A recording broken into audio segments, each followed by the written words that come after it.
Singularity. My name is Nicola, aka Socrates, and you're watching Singularity One-on-One. As always, I will be the man with the questions, and today my guest is Emily Drabant Conley. Hi, Emily. Welcome to Singularity One-on-One. Hi, thanks for having me. Did I pronounce your name correct? You did, Drabant Conley. You got it. Fantastic. Well, Emily is a research scientist and director of business development at 23andMe. And I have to begin our conversation today with a little disclaimer of mine, and that is that it's been probably over 5 years now that I had made that choice for myself, and I actually went ahead and did the 23andMe phenotype SNP test that they're offering to their customers. So while I intend to ask some tough questions today for myself, I made that choice long time ago. So with that out of the way, Emily, I'm so happy to have you on our show. Oh, thank you. I'm happy to be here. Fantastic. So let's jump right in. Can you please tell us a little bit about yourself, who you are, and what you do? Sure. So I am a neuroscientist by training. I did my PhD at Stanford. I spent several years at the National Institutes of Health as a research fellow, and I actually thought that I would remain in academia. But I slowly started to get a little bit frustrated with the pace of research. It felt like things weren't moving fast enough, and we were making some discoveries in genetics that were really exciting, but they weren't really being translated to the general population. And so I joined 23andMe 5 years ago, really with that intention of bringing so much of what we learned about human genetics to individuals through the 23andMe product. And so now I am the director of business development here. So I oversee our research partnerships. That's fantastic and fascinating. So tell me, what's your biggest dream then? What's the best case scenario you can ever envision in your field and what you do? In our field, I think one of the really exciting areas in the field is understanding differences this is totally from a research perspective, but thinking about how we can use genetics to better understand who should be taking which kind of medication. And so we're starting to see that with cancer now, where people are genotyping tumors. And on the research side, we're thinking a lot about, how could we actually use DNA to predict which medication might work for one person versus another person. And I think that we're starting to make advances now. And I think that in our lifetime, we'll see some pretty significant improvements so that people don't suffer by taking a drug that doesn't work for them or gives them terrible side effects. So basically, I think you're talking about personalized medicine. Absolutely. Sounds good. So tell us a little bit more about your company. Who is 23andMe for, and what do you guys offer? So 23andMe is a direct-to-consumer genetic testing company, and we provide people with access to their genetic information. So we're one of the few companies that make this available. And the process is really simple. People who are interested go to our website, 23andme.com. They purchase a 23andMe saliva collection kit. We send it to you in the mail. You spit into a tube, and that goes back to our lab. And then we analyze your DNA at about 750,000 points. Or SNPs through your DNA, and then that information gets uploaded into your own personal 23andMe account, where you can access your raw data, and we can give you an interpretation of your genetic ancestry. Mm-hmm. And so what kind of information is it that you're offering to those people, and how is that useful? Why should they care? Yeah, so in the United States, what we're offering is access to raw genetic data, as well as an interpretation of your ancestry. So where your distant ancestors come from, where your more recent ancestors come from. We can give you a breakdown of, do you have any Native American ancestry or Ashkenazi ancestry? What percentage of your DNA may come from China, or from Japan. And I think that there's really meaningful information embedded in our genetics. And for people to be able to access that, I think there's kind of a way of knowing ourselves more deeply. There's also health implications. So, if someone has Ashkenazi Jewish ancestry that they didn't know about, they may want to think about other health tests. Their doctor may have other recommendations for them based on that information. So it's really valuable data. Mm-hmm. Yeah, and I myself, for example, discovered that I'm 2.8% Neanderthal, which was really no surprise to anyone who knows me. Unfortunately, or fortunately, I don't know. But let me just add that 23andMe provides information in four categories: medication response, disease risk, inherited traits, and inherited conditions. So, and I think you guys have already what, 850,000 customers? Yeah, so in terms of the information that we provide, we the categories you listed were reports that we provided in the health category in the United States. And then at the end of 2013, we received a letter from the FDA and had to stop offering that health interpretation. And we've been working really diligently to go through the regulatory review process so that we can bring the health product back. And we had big news earlier this year where we received marketing authority from the FDA. So the first time ever that the FDA has granted this kind of approval for a direct-to-consumer genetic testing product. And this was for our Bloom's syndrome report. But so we currently are not providing the categories that you just listed. We're not currently providing those in the United States. So we're working to bring that back. Yeah, I am. I am fortunately for me in Canada. So, and I actually did this, as I said, 5 years ago. So I had access to all my data. Now, okay, let's talk a little bit about the FDA kind of cease and desist letter, because some people were shocked, some people were dismayed. I myself, I was like kind of both. Like to me, it was almost beyond. I couldn't comprehend why would someone bar me from this information. For example, in my case, I have very long history of cancer. My mom passed away at 38 from cancer. My father had his first heart attack at 56. Both my grandparents had diabetes. So, and one of them had prostate cancer. So I was very concerned about all those issues. And now, if I were to take the test after that FDA letter was submitted to you, and if I were in the United States, I wouldn't have had access to that information. And that to me is like not only surprising but kind of potentially highly dangerous, actually, because it can impact people who have not only the right but the necessity to access that knowledge, and it would prevent them from doing so.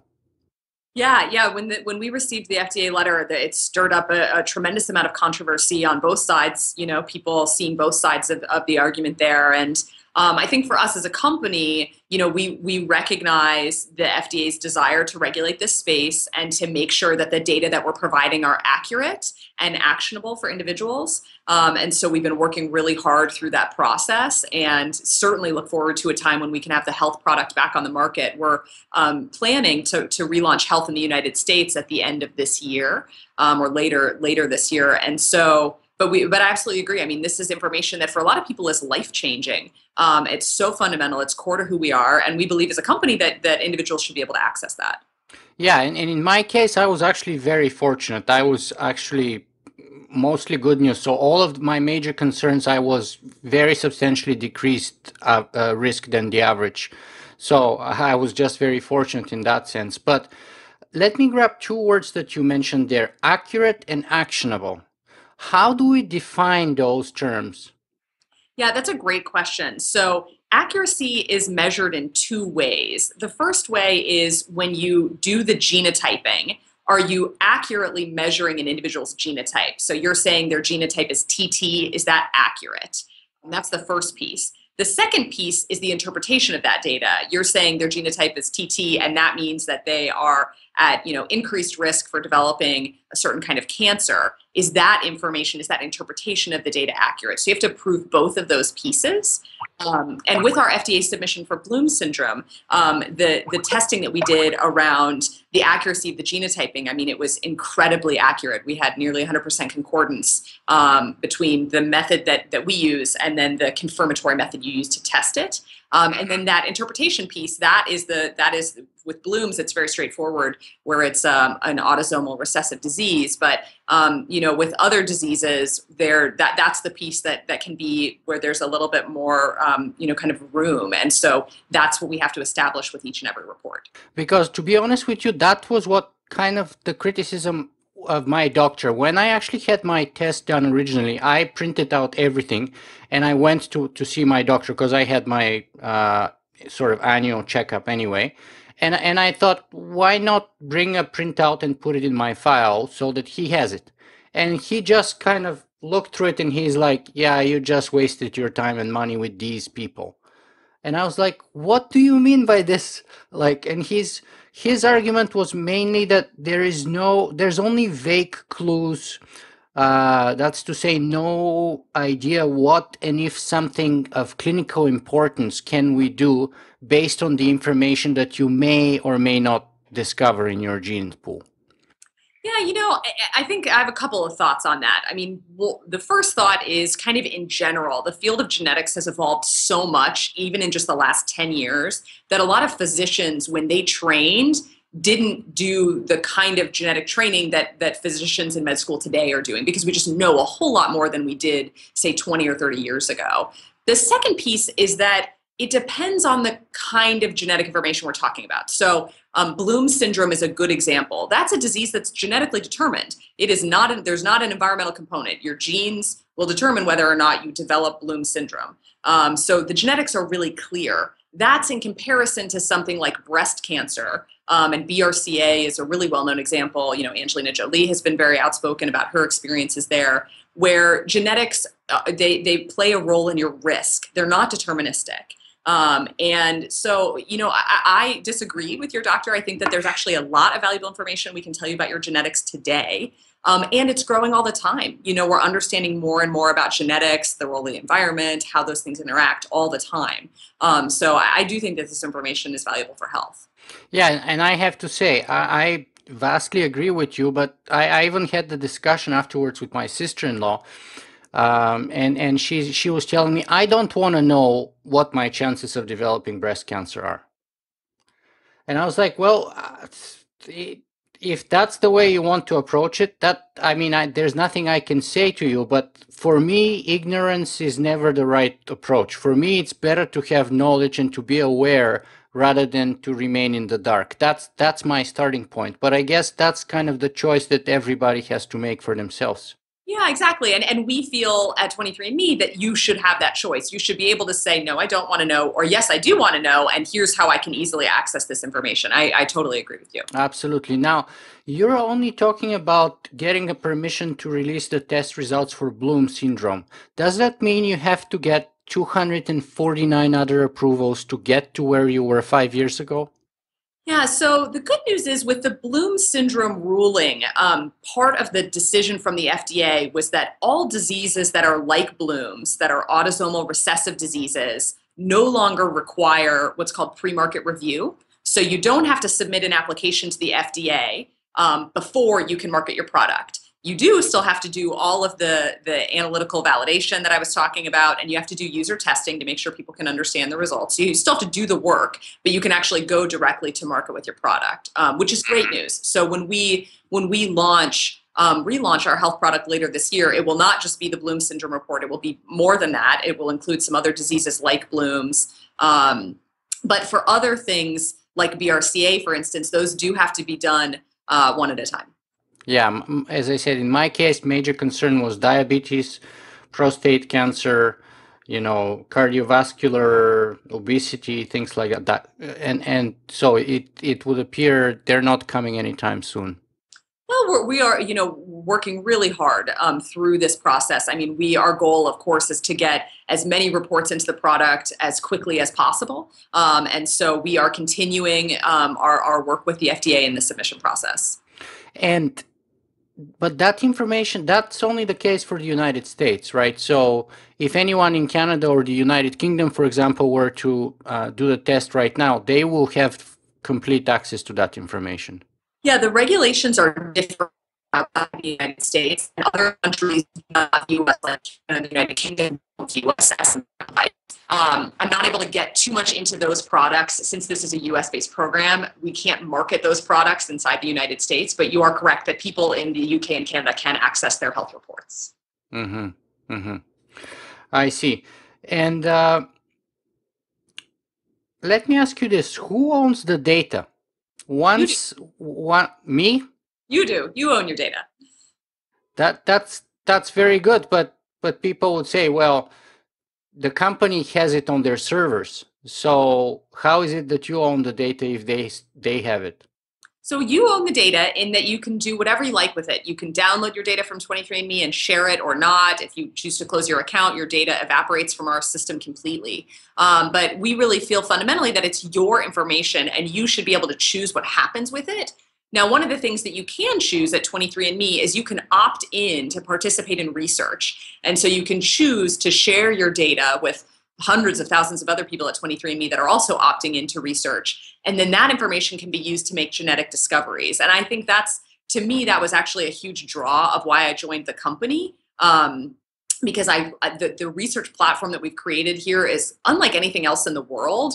And we now have about 80% of our customers opt in to participate in research. And so we're able to make discoveries at a pace that's just really unprecedented. But at the end of the day, it's your data and you get to decide what you do with it. Mm-hmm. So if I decide to opt out of any research and etc., that's a possibility? Absolutely. Absolutely. Who has access to my data on your servers? So if you've opted out of research, then there's no access to any of the members of the research team. Your data is just used to create your 23andMe experience, and that's it. If you've opted in to participate in research, then your aggregate data can be used in research. And so what that means is when you're on the 23andMe website, we ask you questions about your health. So for you, we'd ask, do you have a family history of diabetes and of cancer? And then we could take that information and aggregate it with hundreds and thousands of other people that have told us their family history of cancer, for instance, to see if we can find genetic factors that predict a person's risk for cancer. And then in aggregate, that data can be shared, it can be published to benefit science. Mm-hmm, mm-hmm. Yeah, and I personally don't mind sort of helping out in that way. But I recently interviewed Mark Goodman, who wrote this book called Future Crimes. He's the chair of policy law and ethics at Singularity University. And we were discussing the hacking issue. And the idea is that, recently 110 million people's credit card information was downloaded by the 16-year-old Russian kid or something like that from Target. How is, for example, my 23andMe DNA data safe in your hands on your servers? Because that's an issue. Let's assume you have the most kind of privacy focused predisposition in the company, and if I opt out of anything, no one has access to my data. What about hackers? Yeah, it's a great question. Privacy and security are something that 23andMe think a lot about. We absolutely use gold standards. We use physical barriers. We use technical barriers. And one of the critical things that we do is we separate your data. So your identifying information like your name and your address is stored completely separately and de-identified from your genetic data, which is also stored separately from your survey responses, like that, if you'd said you'd had a family history of cancer. So all three of those pieces of information are stored separately. Are they encrypted? Yeah, oh yeah, we use heavy encryption, absolutely. So we've never had a security breach here. We absolutely recognize that privacy and security are really important to our customers and important to us as a company. So we're using the best of the best to make sure that we're protecting that information. Yeah, because it's one thing to lose your credit card information. Then all you need to do is call your bank and get a new credit card. But your DNA is that's it. Yeah, it's precious. Right. So if they have it, they have it. Now, going back to the data, I think you had, was it about 850,000 people by now? Yeah, we have over 950,000 people have been genotyped with 23andMe. So we are rapidly approaching 1 million. Growing and growing. That's fantastic. So what's the big deal about having so much data? What's the benefit of having a database that no one else in the world has? This is so exciting to me as a scientist. So when you think about diseases, let's pick a complicated disease like Parkinson's disease. It's a really complicated disease. We've been studying it for decades and decades. We understand the pathology, but we don't understand what actually causes the pathology to happen. And it's likely because there are many different subgroups of patients where that all end up with Parkinson's, but kind of through different avenues to get there. And so the promise of big data is that you can take these really heterogeneous diseases and you can start to see patterns among groups of patients that you couldn't see if you were only studying 100 or 200 individuals. And so we've been doing this. We've been looking at our database and identifying things that no one's been able to see before, because we now have hundreds of thousands of individuals and their genetic information, and we can start linking these things together. And so that's what's really exciting to me, is like for the complex diseases, though, things that have been so hard to solve, like depression and Parkinson's disease or MS, that once we have a big enough database, we're actually in a position to start really mapping the genetics of the disease and then identifying kind of the sub-patient populations and understanding what causes their disease to develop. So give me perhaps some recent examples of breakthroughs or progress that's really kind of inspiring and encouraging. Yeah, so in the Parkinson's space, that's an area that we care a lot about as a company, and we've actually developed the largest cohort in the world of individuals with Parkinson's who've been genotyped. We have over 11,000 Parkinson's patients in the database. And with their help, we've been able to identify multiple new genetic variants for Parkinson's that no one knew existed before. And this is exciting because it starts to give us clues into the underlying cause of Parkinson's, and it gives us clues into how to better treat it, which of course is ultimately at the end of the day what patients want. They want therapies that are going to work for them. So that's one example, but we also study areas that are potentially less well covered in more traditional academic settings, like motion sickness. A lot of people suffer from motion sickness. I myself have suffered from motion sickness, but there's not a lot of research on it. And we were able to do a study in tens of thousands of people, that some had motion sickness, some didn't, and identify for the first time very specific genetic factors that lead to motion sickness. And so those are just a couple of examples, but we've done this model across lots of different disease areas. And one of the kind of add-on benefits is the open API that you guys are using. Tell us a little bit about that. Yeah, it's sort of the first ever genetics API. And this is a way for partners to leverage genetic data from 23andMe customers who would like to do that. So if you think about, you can log in with Facebook through an API. We have a similar system where if there's a third party developing some kind of app, like there's an example looking at your ability to your heart rate during exercise and your VO2 max. And so there's genetic factors that predict VO2 max. And while we don't report on that, that's something that a third party can develop an app for. Our customers can consent with the API and say, yeah, pull in my 23andMe data to give me my score on this, and then use that. And so we have dozens of developers using the API right now for really diverse set of applications. So it's pretty exciting. Yeah, and I'm kind of looking to find out the name of the company right now, which is escaping me. But there was a company in London where I actually uploaded my own personal data, and they're giving sort of more focused advice on workout routines and on nutrition. And the two things that I got from there were, one, that I should be doing low carb myself, and two, that I am a fast recoverer when it comes to exercise, but I am prone to injuries, which is very much kind of my experience in life. Like, I do very well with exercise and workouts, but I do tend to get injured too often for my liking. Yeah, and this goes back to like, you own your data. I mean, I think the API is really about that if there are other entities outside of 23andMe that can use your genetic information to inform you in some way, you should totally be able to do that. And we want to enable that. Yeah, and I find it very, very helpful myself. But let me turn the table here. Did you do the test yourself, and what were the major sort of changes, or what was the big impact it had, if it had any, on your own personal lifestyle? Yeah. So I did 23andMe 5 years ago when I joined. It was the very first thing I did, probably on my first day on the job. And I learned some interesting things about myself. This was back when we had the health reports in the US, and I had very interesting pharmacogenomic data. So multiple different medications where I either would have a sensitivity or where I may have an adverse side effect. And I'm super healthy. I'm not taking any of those medications right now, but it was definitely something to file away with my doctor. And then on the ancestry side, that was also a little bit interesting for me. I found out I had some Jewish ancestry, which was a total surprise. My parents had no idea. And then we had a big debate about, did it come from my mom or my dad? And we got both of them tested. We found out it came from my dad's side. from some of his Irish ancestry, which was a little bit surprising. So it was definitely informative for me. And, as I go through stages in my life, thinking about becoming a parent, that, all the carrier testing is really important. And as I get older and, may face some health issues, that genetic information will be something I continue to go back to. So let's connect this to the sort of the present day people who are sort of sitting on the edge and considering this. So what's the cost of the product right now?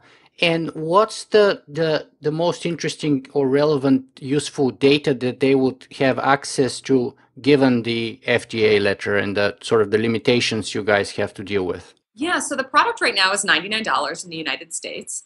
And in terms of the most relevant thing that you get access to, I mean, I think it differs for different people. For some people, the ancestry component is really interesting.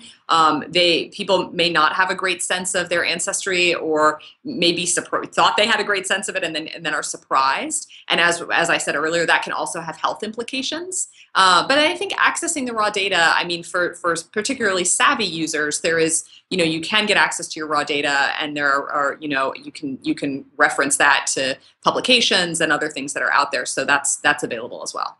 And there will be more and more third parties where you can potentially upload your own data, and they will do that service of kind of interpretation for you.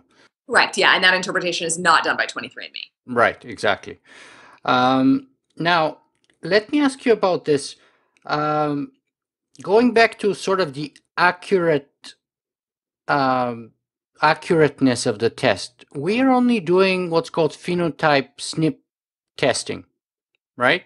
Yes. Yeah. So there's a difference between. So it's not the full genome. Exactly. Yeah. There's a difference between whole genome sequencing and genotyping. And so the 23andMe platform is a genotype-based test, or a microarray chip.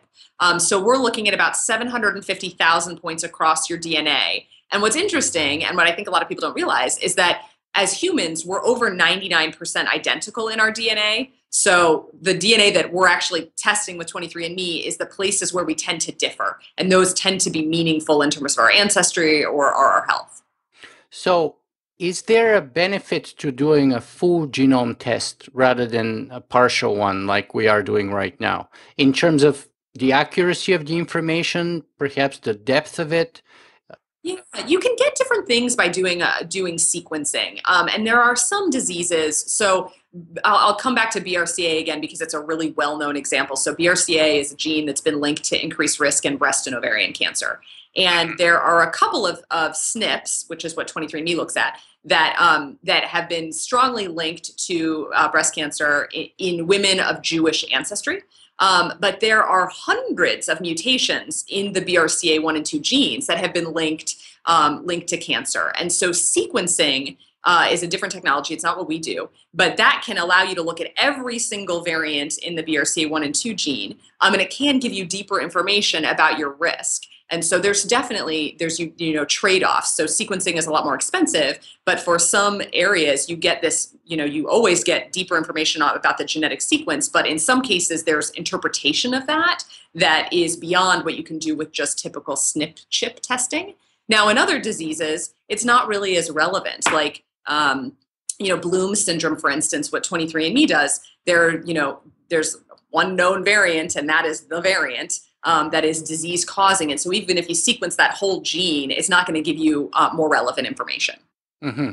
So let's talk about the cost and then the trends a little bit here, because I think it's been over a year now, maybe actually almost a year and a half or maybe 2 years, that I talked to Dr. George Church, and he was telling me at the time that the full genome sequencing would be about, give or take, $1,000. So how are we moving? Are we making progress on that front? Yeah, it really depends. That $1,000 number is kind of in the best case scenario if you have your own lab and you've got a whole lot of sequencing machines. That's I would say it's probably more around $2,000 ish right now. There's volume dependencies on how many people you're sequencing, but with the price, the main point is that the price is moving dramatically down. So it used to be $100,000, and now we're down to a lower price point. So that absolutely, as that cost comes down, it moves us to a place where we can think about having a consumer product that is a sequencing-based product. I think cost is the big gate. And let me push you a little bit on this here, because part of the amazing part of the conversation with him was the fact that he told me that basically DNA sequencing capabilities were beating Moore's law by a factor of 4, 5, and sometimes even 6 for the past, I don't know, 5 or 6 years. And that was 2 years ago. So if he was saying, even if it was best case scenarios, let's say 2 years ago, right now best case scenario should be more like $500. Yeah, it's not not for whole genome sequencing. So what's holding it? What's holding us, if anything? There are still some fixed costs, reagents and things, lab technicians and their time, the overhead you've got to buy. I mean, if you look at the Illumina sequencers, these are multi-million-dollar machines. So those components stay in. I do still think the price is going to continue dropping over time. And I think this is exciting for research. It's exciting for consumers. So I think we'll definitely see kind of an affordable whole genome happen in our lifetime. So yeah, I mean, we are more in the exponential curves here. So let me ask you, how do you see it, not in our lifetime, but let's say in the next 5 years, both in terms of cost and accessibility? And what are you guys working on it? Because right now you have a very competitive product, $99, but it's not the full genome. Uh-huh. That is correct. So, and the big question is, how much more value does a consumer get out of a whole genome? Even setting the cost aside, say you could do it for super cheap. Is there that much more interpretation we can give you? And there is a fair amount more that we can give you on sequencing. And my estimate is in the next 5 years, the cost is going to come down, and what we can tell you will increase. Those two things will happen simultaneously. So I certainly, sequencing is something we're thinking a lot about as a company, and kind of stay tuned to hear from us on that topic. I think there's, in addition to the value to the consumer, there's also a ton of value to researchers because you're looking at more of the genome when you're sequencing. Yeah, because one thing is that sort of the shrinking cost of the sort of making efficiency with the machines, but the other one is also the scaling efficiency, right? When you have more and more people being tested and you produce more and more machines, you can make it cheaper. So I am hoping that within 5 years we'd have $100 full genomes. I think that would be fantastic. Is it unrealistic though, or is it? For a whole genome in 5 years, I think that's a pretty ambitious goal for under $100. I think that's pretty ambitious, but I do think that the cost will come down. And on your point about accessibility, I mean, I think also we will see the sequencing, or at least genetic testing, happening more broadly and happening as part of the healthcare system, as part of routine clinical care. I mean, I think one of the things that can be a little frustrating is that there was a study that it takes like 17 years for a new technology to become fully established in the medical practice. So it may be a while before doctors are really comfortable with this and doing it routinely, but it's going to happen. It's pretty inevitable. There's valuable data in our DNA that impacts our health, and that information can help healthcare providers do a better job of treating us as patients. So it's coming. I mean, the tidal wave has started. Mm-hmm. I totally agree with you, and I've done actually a number of interviews on the topic. Now, going back to the big data, I've previously interviewed David Ferrucci, who was the team leader behind Watson. What's the benefit or the connection between big data in terms of DNA, databases like yours, and artificial intelligence? And can we make the connection? Can we put Watson to work with you or for you? Gosh, that's a great question. It's a little bit outside my domain expertise. I mean, I think ultimately the promise of DNA is that it's like a code. Exactly. But there's multiple factors that lay on top of that, right? There's like DNA and environment, and so it's not just the DNA, but the DNA is really core, and it's a code. And the goal is to kind of crack that code. How can we understand risk for disease and aging and all of these biological processes in light of our genetics? And so our research team, we have a robust research team. We have over 30 PhDs in-house that are working on this huge data set. and using some pretty sophisticated statistical methods to try and understand the relationship between genetics and disease. Taking that to the next step around artificial intelligence, I mean, it's not outside the realm of possibility. It's not what we do at 23andMe, but I'm sure that people are thinking about it. Because I mean that's basically what smart algorithms do, and they're not even considered technically AI necessarily. So and Watson's already being employed to diagnose medical diseases in variety of situations and cases, and is supposedly outperforming the experts in the field. So I don't see how this will be different per se, and perhaps it will be a field where AIs like Watson would shine even more. Yeah, absolutely. I mean, and I do think you bring up this a point around kind of genetics and diagnosis, and that is happening already in certain diseases where the genetics are really well understood, where we can say, oh, based on your genetics, it looks like you have hemochromatosis. And my estimation is that over time, our knowledge of genetics will increase so much that will become genetics as part of the process of seeing your doctor and understanding what's going on with you will become a lot more common. Mm-hmm. Let me throw in a few audience questions here. Of course, the first one goes naturally to my wife, and she kind of mercilessly criticizes me because out of 170 interviews, I probably have half a dozen of them with women. Uh-huh. So, is it fair for me to say that I just work with what I have? That there's not too many women in those positions in those fields that we are talking about, or am I completely wrong and I should do better job? And if that's the case, what is to be done? I mean, maybe a little bit of both. I think we know that for a long time there have been, less women in science. That's really changing now. If you look at PhD programs today, there's a much more even split between men and women. And so I think, in the next 10 years, 20 years, we're going to see a lot more women in science and leading companies. And it's very exciting. 23andMe is a company that's run by a woman. We were co-founded by two women. And Anne Wojcicki continues as our CEO, which is, fantastic to see her leadership. So I am always pleased when I meet other women in science and business. And I think there are more of us coming, certainly in the future. Yeah, and that's kind of my response. I'm just usually telling her, just give me some time. In 5 years or in 10 years, it will be probably only women. Because here, in some cases, I'm just watching what's happening at the University of Toronto, for example. Here, we have, even in places like engineering, 54% last year were women. In engineering, let alone in the other sciences, we have close to 60 in some cases. Yeah. Look at that versus 20 years ago. It's really different. So it's very exciting to see that. Absolutely. Now, Cynthia Stewart sent this question, which really surprised me. But anyway, so she's asking this. I've read there are physical side effects of being a natural redhead. I would like to know if these side effects are anecdotal or factual, if Mrs. Conley has an opinion. Because, I mean, my initial response would be there wouldn't be any side effects of being redhead, just like there wouldn't be any side effects of being blonde or brunette or. Right.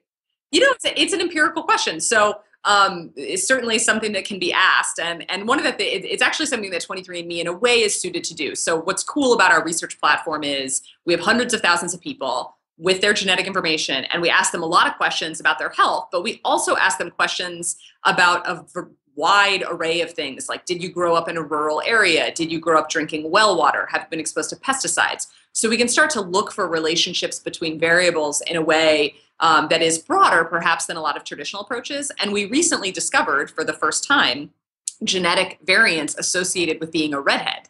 So we can predict with a reasonable amount of accuracy whether or not someone in our database has red hair, which is interesting. So it's certainly something, I don't think we've done any analysis to look at whether redheads are more likely to be diabetic, for instance, or have other, related conditions. But it's something that could be investigated. Yeah, I am not an expert. I mean, I was just surprised. But let me ask you this. What's the kind of... Isn't gene therapy the natural, logical next step which comes after testing. In other words, first we learn the alphabet, we identify the letters, then we start, kind of reading full sentences. Then we kind of interpret the meaning of these sentences, and then we open up the blank page and we start writing ourselves. Yeah, I mean, gene therapy, I agree with that analogy. Certainly that understanding genetics will be a foundation for understanding disease, and that will lead to improvements in how we treat disease. And we can treat disease in a lot of ways, and gene therapy is one way, but it's a very specific way. And it's not always necessary. So if you look at cancer, for instance, that there's great examples where we've used genetics to discover, HER2 positive tumors that respond to a very specific kind of chemotherapy, and that works well in that instance. And that's not a gene therapy. But it does look like gene therapy is starting to make some progress. And that's certainly very much interwoven with our ability to understand genetics in the first place. Yeah, and actually, Terence Lee Reed submitted a question, which is kind of the next step here. That is, what are the implications of technologies like CRISPR when they're used to alter human DNA? And of course, there was this recent case in China that made headlines around the world. Yeah, it's really fascinating, the CRISPR technology and where that technology goes. It's obviously not something 23andMe is involved with in any way. But the fact that we now, it looks like, have the ability to edit genes inside living cells is quite interesting. Whether or not that will become a widespread technology, remains to be seen. And I think there are a lot of ethical questions that people have around that. And there's also cases where that kind of technology isn't needed, where we can treat things in other ways. But I think the next 5 years of CRISPR technology will be really interesting. But that's kind of part of the sort of ethical criticism that people have towards you. Yes, you're not offering that service, but they say, well, you go to 23andMe, you do the test with your wife, you identify you have a problem with your genes, then you go to China or to India or somewhere else and you get whatever you want done. Yeah, I mean, So you are definitely the first step in that process. I don't know that I agree with that. I mean, I think there are really different kinds of technologies. I do think that genetic testing, so like carrier testing, for instance, a lot of parents, before they have a baby, they get screened to see if they carry cystic fibrosis, for instance. Right. And that's really important. And then they have decisions they can make about whether they want to do PGD or not. But that's very much outside of what we do here at 23andMe. Mm-hmm. Emily, we're kind of approaching the last 2 or 3 minutes of our interview, so let me try and squeeze in 2 or 3 quick questions here. So first of all is, what's... Yeah, maybe one question, if that's okay. We've got people banging on our door here. So where can people find more about you and your work, Emily? About 23andMe and our research? You personally and your company, of course. So we have on our website is a great resource. So 23andme.com.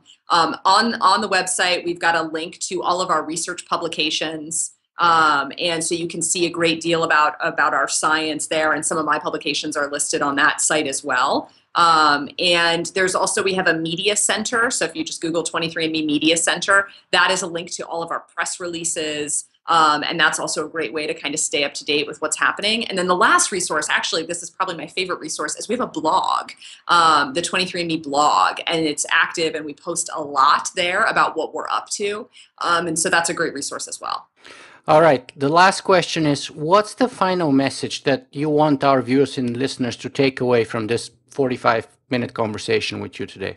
I think the message is that we're in a really exciting time. We're in a genomic revolution where we're learning so much about DNA, and we have so much left to learn.